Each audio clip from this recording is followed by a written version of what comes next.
Jeremias 17, versículo 7.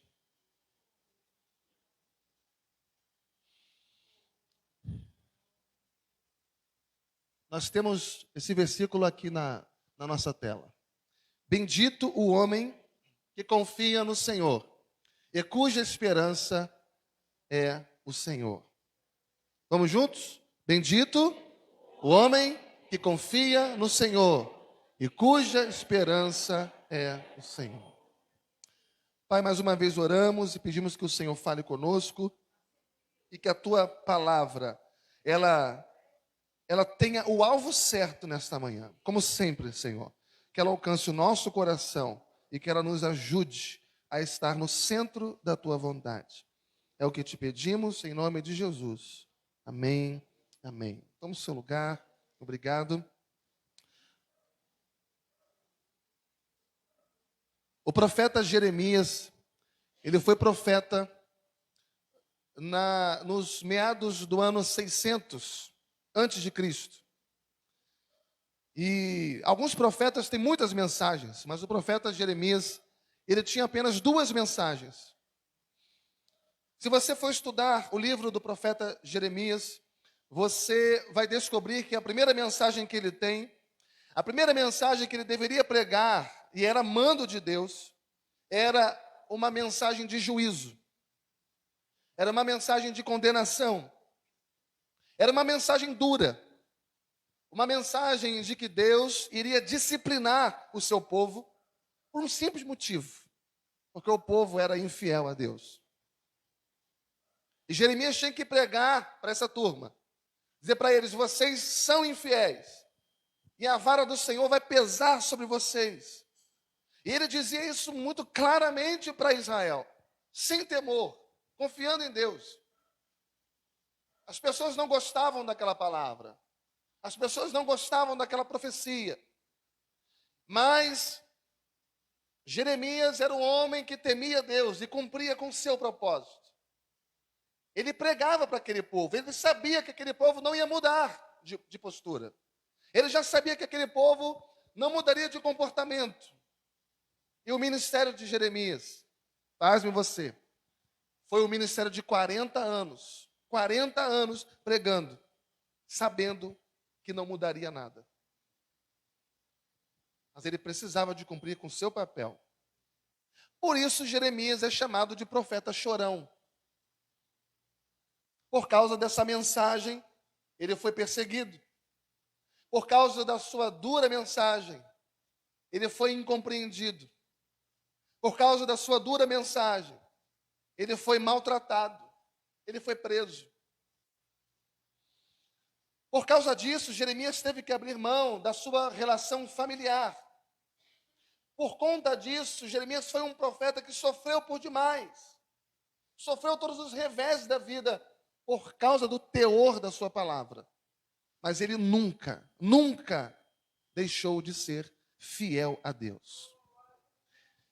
Ele passou por angústias. Ele passou por aflições, porque Deus mandava ele dizer, ele dizia. E as pessoas não gostavam, não tinha ibope.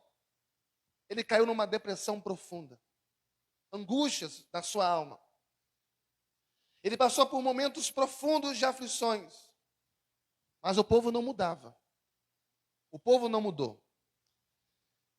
E ele chegou a ver o castigo que Deus enviara sobre o reino do sul, Judá. E vocês conhecem a história. É só depois vocês lerem o livro de Lamentações. Vai estar tudo ali. Ele senta, ele está agora assentado fora da cidade, olhando para a cidade e vendo o juízo de Deus recaindo sobre ela, sobre aquele povo. Um povo que não ouviu a sua palavra. E ali ele senta, ali ele chora e ali ele lamenta a dureza do coração do povo. E por isso o livro de Lamentações. Mas em meio a esse lamento, ele diz, eu quero trazer à memória o que me pode dar esperança. E é interessante isso, que em meio ao castigo de Deus, em meio à vara de Deus, em meio à disciplina de Deus sobre o seu povo, uma mensagem de juízo, Deus também tem o que chamaríamos da segunda mensagem do profeta Jeremias, que é uma mensagem de esperança. Jeremias tinha duas mensagens, uma era de juízo e a outra era mensagem de esperança. Deus tem uma mensagem de esperança para nós. E agora, para o povo que recebeu a vara de Deus, que recebeu o castigo de Deus, o povo agora, por desobediência, por infidelidade, está morando no exílio, 70 anos, exilados, na Babilônia. Então, ele retoma, agora não mais com uma palavra de juízo, mas ele se volta para o povo com uma mensagem de esperança para esse povo. E aqui ele vai contrastar, no capítulo 17, ele vai dizer para a nação de Israel que o pecado engana. Ele vai dizer que o pecado destrói. Ele vai dizer que o pecado desintegra relacionamentos. Ele vai dizer que o pecado traz o juízo de Deus sobre a sua vida, sobre o seu povo. E ele vai dizer que o fato do povo de Israel confiar em homens, aqui ele diz muito claramente: maldito o homem que confia no homem, que faz da carne mortal a sua força, o seu braço, e aparta o seu coração do Senhor. Quando nós confiamos no homem, nós somos malditos.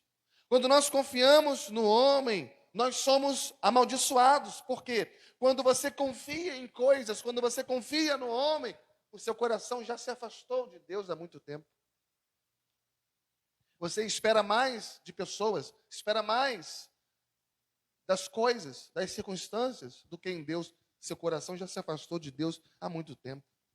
Mas no versículo 7, ele até então fala isso. Versículo 7 foi o que nós lemos. Há uma mudança, quando ele diz: bendito o homem que confia no Senhor e cuja esperança é o Senhor. Principalmente nos momentos difíceis. Principalmente nos momentos que a gente trava uma grande batalha. Principalmente nos momentos desertos da nossa vida. Nos nossos embates. Esses momentos de angústia que a gente vive.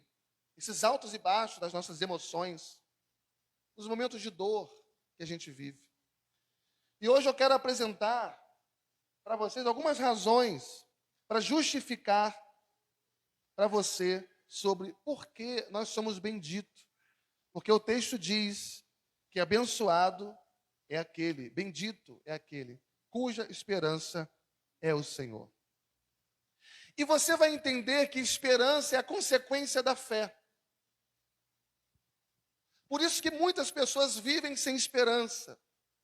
Porque quando já não se tem mais esperança, é porque acabou a fé. A esperança, ela é a consequência da fé. Não existe esperança sem fé. A fé, ela produz a esperança. Quando a esperança se esgota, é porque se esgotou o combustível, a produção, que é a nossa fé. E por isso ele vai fazer aqui um paralelismo, que a gente chama, quando ele diz: bendito é o homem que confia no Senhor. E esse homem que confia no Senhor, automaticamente o Senhor passa a ser a sua própria esperança. Então a sua esperança não são as pessoas, a sua esperança não está na política, a sua esperança não está na economia, a sua esperança não está na psicologia, a sua esperança não está na resolução dos problemas da sua vida. Não, a sua esperança está no próprio Deus. Está no próprio Senhor. Então por que somos benditos? Por que somos abençoados? Número 1, nós somos benditos porque a nossa esperança, ela não são coisas. A nossa esperança é uma pessoa. A nossa esperança é a pessoa de Deus. A gente está em Jeremias 17:7. Volta um pouquinho, Jeremias 14, versículo 8. Olha o que diz: ó, esperança de Israel e redentor seu no tempo da angústia. Porque serias como estrangeiro na terra e como viajantes que se desvia para passar a noite.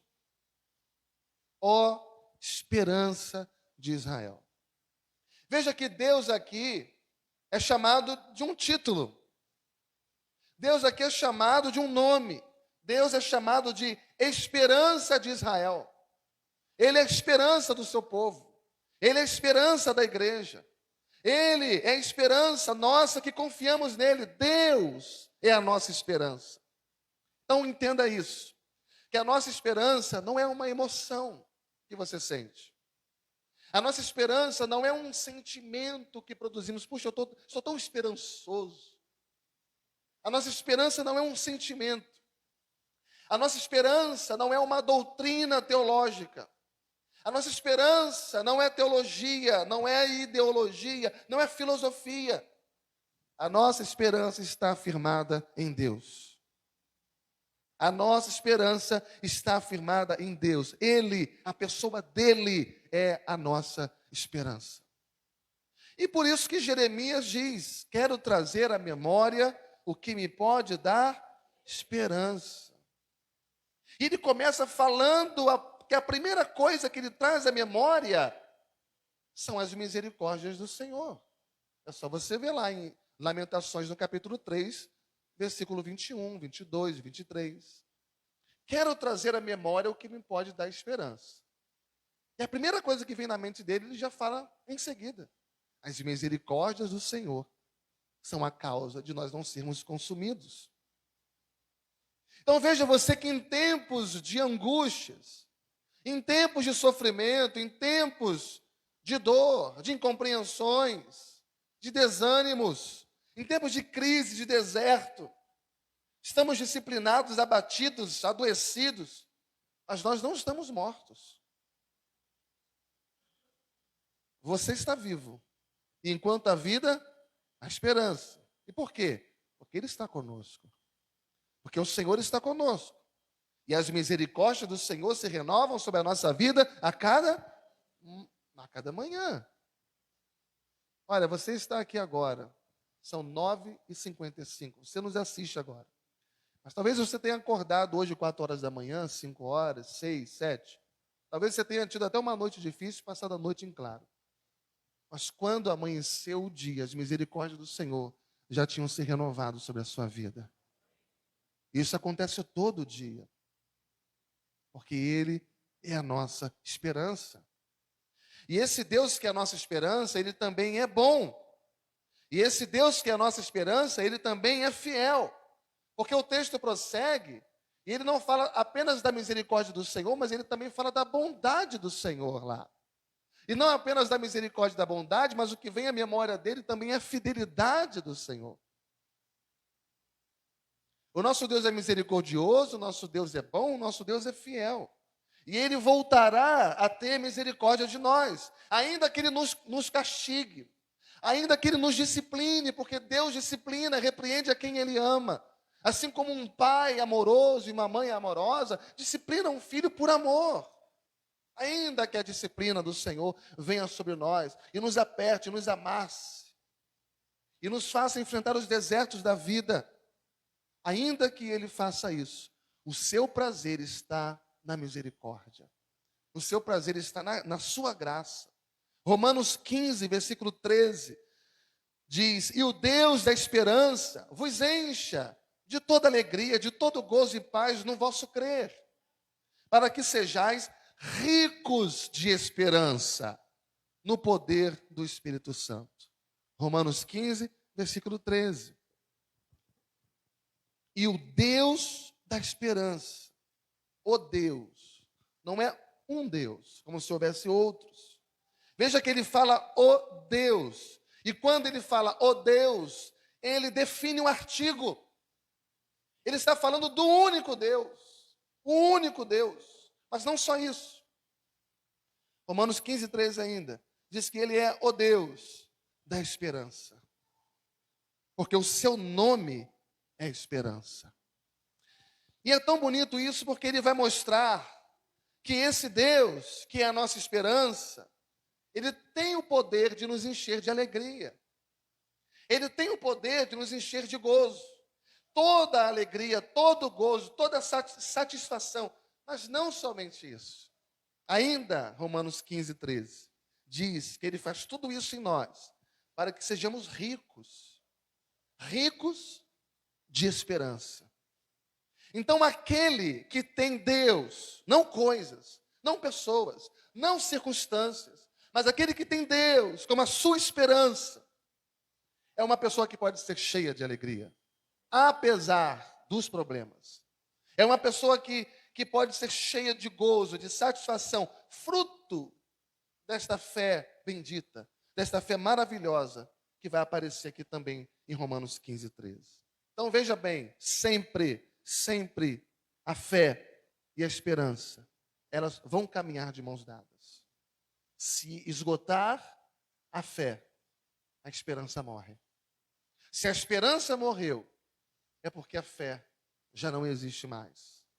Fé e esperança são duas coisas que andam junto. Portanto, se você está ficando desesperançoso demais, cuidado com o seu nível de fé. Ele precisa ser aumentado. E como é que Deus aumenta a nossa fé? Deus aumenta a nossa fé à medida em que nós vamos enfrentando as nossas dificuldades, vivendo a palavra e clamando a Ele em oração. Então, meus amados irmãos, que Deus seja a nossa esperança nesses dias. É por isso que eu digo que você precisa levantar a sua cabeça. Onde você tem depositado a tua esperança? Qual tem sido a alavanca propulsora que você tem permitido usar para te impulsionar? E parece que em alguns momentos aquilo não funciona. A tua esperança precisa estar no Senhor. Como o profeta Miqueias disse, que possamos olhar para Ele e crer somente nele, sabendo que Ele ouvirá a nossa oração e Ele mudará a nossa sorte. Ele pode mudar a nossa vida, Ele pode mudar os quadros, Ele pode fazer acontecer onde não está acontecendo. Ele pode abrir uma porta onde não tem porta aberta. Ele pode trazer à existência as coisas que não existem. Mas há um segundo argumento aqui. Bendito é aquele que confia no Senhor, cuja esperança é o Senhor. Por quê? Porque Deus é a nossa esperança. Porque Ele tem o nosso futuro nas suas mãos. Deus tem o teu futuro nas mãos dEle. Por isso que nós não devemos temer o futuro. Porque Deus já está lá. Ele está cuidando do nosso futuro. Deus já está lá na frente. Hoje é dia 24 de abril de 2022. Deus já está no final do mês, preparando o final do mês para nós, a virada do mês, a entrada de maio.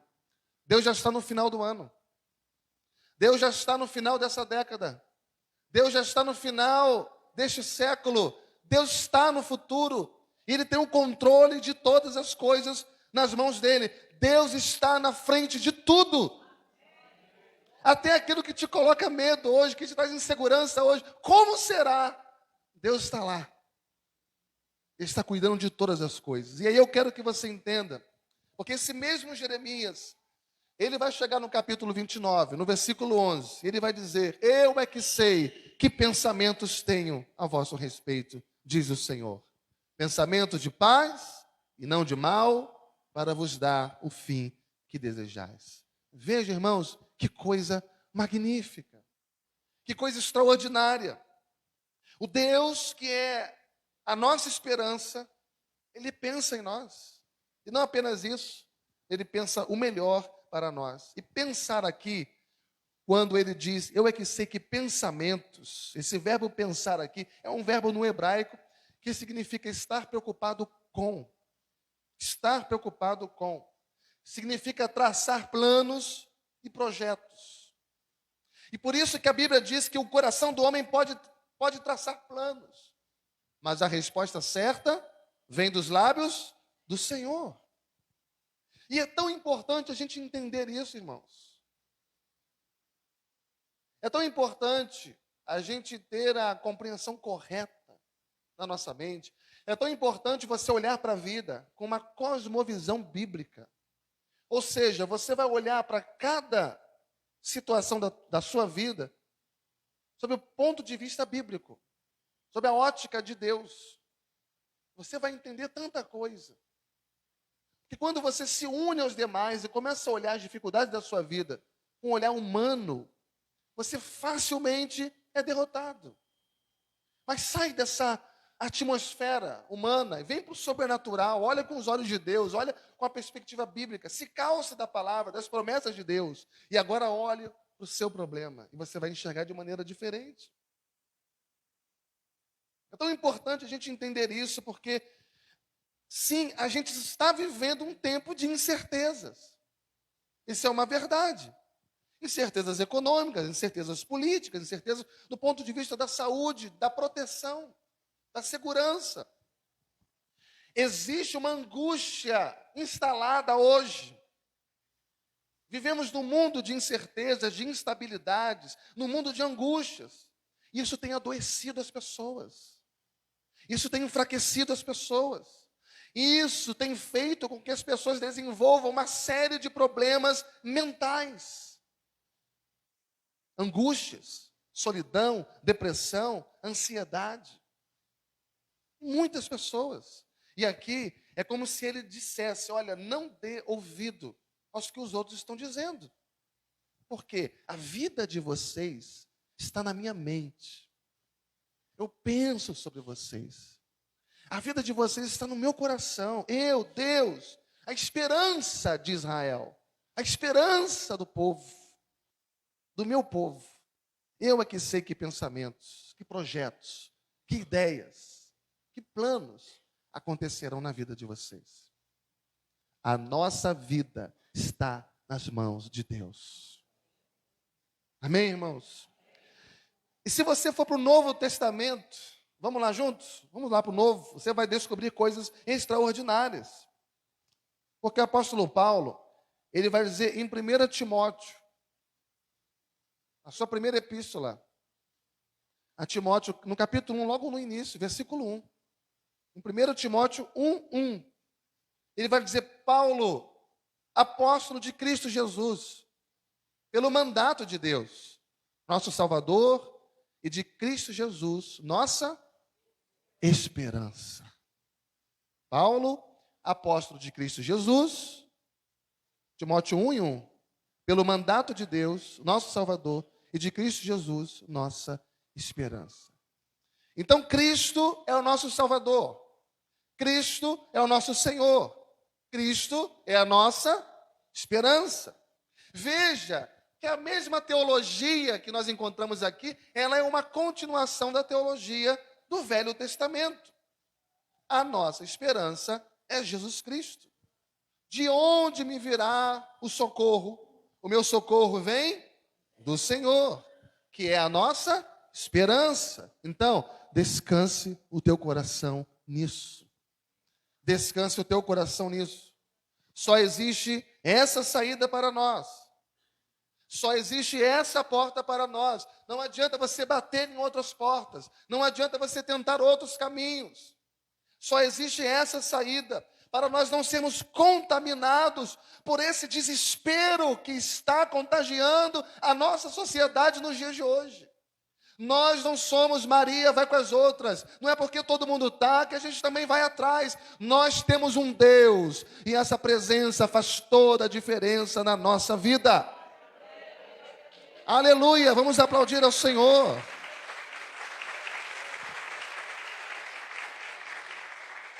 Mas há o terceiro argumento aqui, e ele está na primeira epístola de Pedro.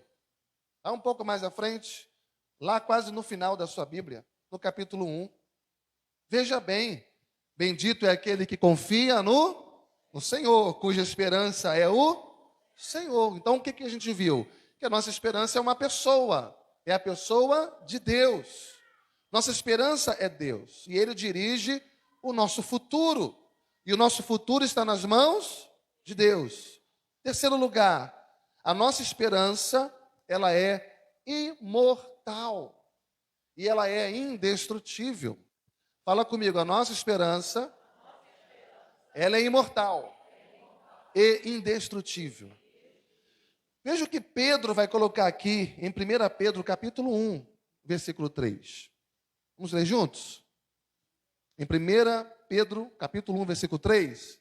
Bendito o Deus e Pai de nosso Senhor Jesus Cristo, que segundo a sua muita misericórdia, nos regenerou para o quê, irmãos? Para uma viva esperança, mediante a ressurreição de Jesus Cristo dentre os mortos. Veja que por causa de Deus, da sua muita misericórdia e graça, Ele nos regenerou. Ou seja, Ele nos converteu. Ele nos fez nascer de novo, Ele nos fez filhos. E qual foi o motivo dessa regeneração? Qual é a causa, qual é o propósito dessa regeneração? Ele nos regenerou para uma viva esperança. E esta palavra viva, viva, significa que essa esperança, ela é indestrutível. Ela é viva, indestrutível. Ela não pode morrer. E por quê, irmãos? O texto diz lá, a gente leu. Porque ela está fundamentada na ressurreição de Jesus Cristo dentre os mortos. E se Cristo ressuscitou, e se Cristo está vivo, a nossa esperança está viva. Porque a nossa esperança é Ele. E ninguém pode destruir a sua esperança. Ninguém pode destruir esta esperança. Aí você, insistentemente, chega para mim e diz: ah, pastor, está tudo muito bonitinho. É porque o senhor não conhece a minha história. É porque a gente não teve ainda um dedo de prosa para eu te contar a minha história, pastor. Eu sou crente, está tudo resolvido aqui, sim, mas eu tenho passado por tantas coisas, eu tenho andado tão angustiado, tão triste. E o mesmo Pedro, do capítulo 1, versículo 3, veja o que ele vai dizer no versículo 6. Ele vai dizer: por isso, exultai, se alegre, embora no presente, por breve tempo, se necessário, você esteja triste por várias coisas, angustiado, contristado, diz o texto, pelas provações que você tem passado. Levanta a sua cabeça e se alegre. O povo de Deus tem por obrigação enxergar a vida de maneira diferente. Não se conforme em olhar para o seu problema, para as suas dificuldades, da mesma forma que as pessoas sem Deus olham para as dificuldades delas. Você tem um Deus que está com você. Suas dificuldades, elas só te empurram para mais perto de Deus. Suas dificuldades, elas só existem na sua vida para promover você, para glorificar o nome de Deus na sua vida, para aperfeiçoar a tua fé, para amadurecer você, para tornar você mais capaz, mais forte, para tornar sua fé mais robusta, para tornar você capaz de ajudar tantas pessoas que passarão pelo que você está passando hoje. Se alegre. Veja que as provações que passamos, diz Pedro aqui no versículo 6, que elas devem ser encaradas com exultação, encaradas com alegria, porque elas são do presente. Suas provações, elas são do presente. O texto diz por breve tempo, ou seja, elas são breves, elas são passageiras, mas elas também são necessárias. Enxergue suas dificuldades, se você está em Cristo, como dificuldades necessárias. Por quê? 1 Pedro vai responder também isso. No capítulo 1 que a gente está, né? Agora no versículo 7. Ele vai dizer: para que uma vez confirmado o valor da vossa fé, muito mais preciosa do que ouro perecível, mesmo apurado por fogo, redunde em louvor, glória e honra na revelação de Jesus Cristo. Tudo o que você está passando hoje, se você encontrar alegria, não é alegria pela dificuldade que você está passando, que ninguém é assim, mas alegria no Senhor, em saber, puxa vida, eu estou passando por tudo isso, mas eu tenho Deus comigo, eu tenho o Senhor comigo. Imagina se eu não tivesse, né? Então você vai se alegrar nessa presença, você vai se renovar, se restaurar nessa presença. Então, é isso, a sua fé vai sendo confirmada, e ela vai se tornando muito mais preciosa do que o ouro. Você imagina Imagina, vamos imaginar aqui um quadro. Imagina você, nunca passou por nenhum problema na sua vida. Imagine que todas as suas dificuldades, elas nunca existiram. Você nasceu, você cresceu, e a sua vida sempre foi um mar de rosas. Você nunca passou dificuldade, você nunca viu nenhum problema. Tudo maravilhoso na sua vida. Isso é um sonho, né? Se a sua vida aqui nesse mundo fosse assim, você nunca ia querer o céu. Para que céu? As pessoas hoje que mais almejam o céu é porque elas percebem o quão maldita é a terra por causa do pecado. O quão difícil, o quão insuportável está viver aqui nesse mundo, que jaz no maligno. Então, o que o povo de Deus quer? O céu. A natureza, ela geme, ela clama pela restauração de todas as coisas. E assim, aqueles que são do Senhor querem apressar a vinda do Senhor. Porque esse mundo para a gente não vale nada. Então, se a nossa vida fosse um mar de rosa aqui nesse mundo, se Deus não nos permitisse enfrentar as tribulações aqui nessa vida, ninguém ia querer ir para o céu. Mas o sofrimento e a provação mostra que a nossa esperança em Cristo não se resume apenas a esta vida. Porque se a nossa esperança se resumisse a essa vida, nós seríamos os mais miseráveis entre os homens. Mas a nossa esperança não está aqui nesse mundo. A nossa esperança está na glória. A nossa esperança está no céu.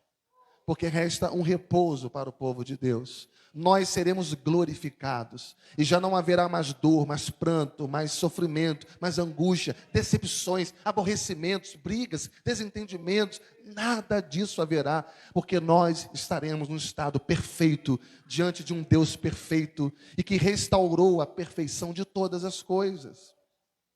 Então eu quero desafiar você nessa manhã que me ouve. E todos aqueles que me ouvem através dessa tela, neste momento, que a sua vida seja uma vida de esperança. Não permita que a chama da esperança se apague com as dificuldades que você tem enfrentado nos últimos tempos. E quando você estiver triste, quando você estiver desanimado, quando você estiver desesperançoso, se lembre do que Jó disse. Jó disse: eu sei que o meu Redentor vive e por fim ele se levantará da terra. Louvado seja Deus. Vamos aplaudir o nosso Senhor. Aleluia.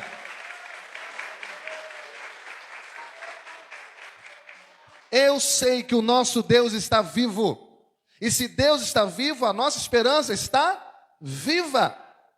E no poder do Espírito Santo, Ele é capaz de nos encher de toda a esperança. Então, se você quer ser cheio de esperança nesse momento, se você quer ser cheio de esperança nesse momento, seja cheio da palavra de Deus. Seja cheio das promessas de Deus no seu coração. Quanto mais palavra, quanto mais promessas de Deus, mais esperança você vai ter no seu coração. Quero terminar já convidando o Ministério de Louvor para estar aqui em cima e pedir para você ler comigo Romanos 15, versículo 4. Romanos 15, versículo 4. Pois tudo quanto outrora foi escrito, para o nosso ensino foi escrito, a fim de que, pela paciência e pela consolação das Escrituras, tenhamos esperança. Romanos 15 e 4. Pois tudo quanto outrora foi escrito, para o nosso ensino foi escrito, a fim de que, pela paciência e pela consolação das Escrituras, tenhamos esperança. Então, com oração, com fé, com esperança, com meditação na palavra de Deus, nós jamais seremos abatidos na nossa esperança. Amém? Vamos ficar de pé?